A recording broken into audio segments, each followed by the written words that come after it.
si Maximilian na rin. Thank you so much for the support sa recognition ko. Thank you so much sa mga artists natin sa balang. Is this your first time using the award? How does it feel right now that you've been recognized for many times or sometime?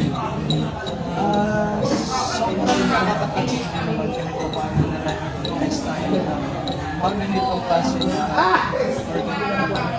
na-recognize tayo maliban sa mga iba pa nating mga awards.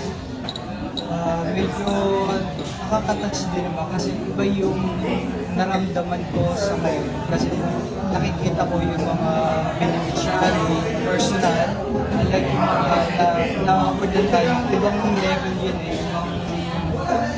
ibang side yun. Pero this time kasi, more on ano kasi tayo sa mga beneficiaries, sa mga charity, mas nakarelate ako sa ganong klase award na to kasi meron din akong foundation which is na Yakap Foundation, Kapuso Yakap Foundation, na yung mga aking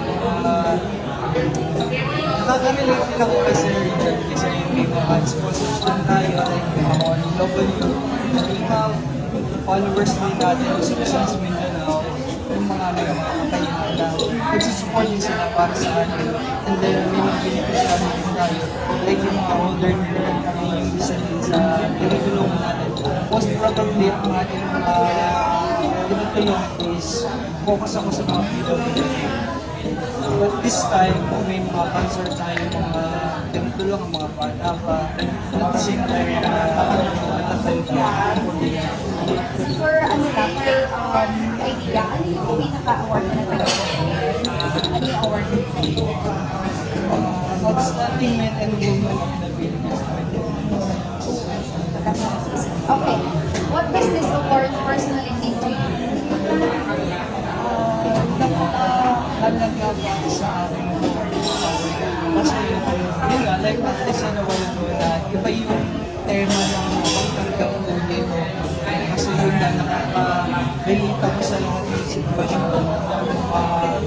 Nakita kong ibang tao, hindi lang yung mga achievements ng ibang tao, hindi lang yung na-recognize bilang successful ka as a businesswoman, successful ka sa lahat ng bagay.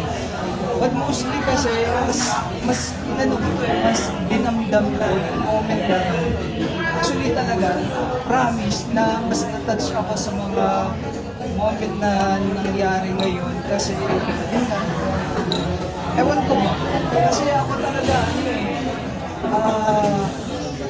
sabihin na natin na kahit paano nakakasupport din naman ako sa sarili ko rin bulsa, pero hindi ko na rin naman yun sinasabi sa lahat ng bagay as much as possible. Basta yung bukod sa puso ko na lang yung kaya halaga to para sa akin kasi ito yung huli ko ngayon na One last question. Without being humble, message to the organizer.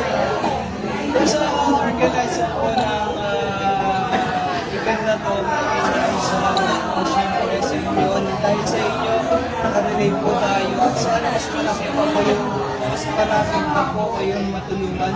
And malamari po ng Bravo Charity. Ayun, maraming salamat sa lahat ng mga sponsors na patuloy po sumusuport at isa sa lahat po ng mga attendees na nandito dahil napakalaking halaga po ng support na nabibigay, napakalaking halaga po ng pagpunta nyo dito. Hindi lang yung tipo ako lang yung sinuportahan ninyo. Tapos, marami po kayo na suportahan, marami pa kayo natulungan na mga taong mas nangangailangan sa atin.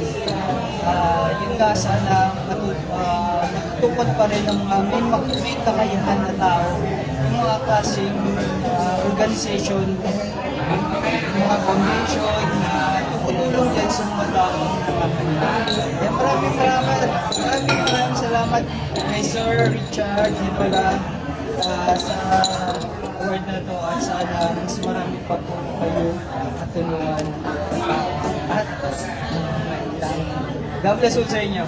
Alright, once again, this is muli na nagsasabing, kaya naman, ingat, God bless,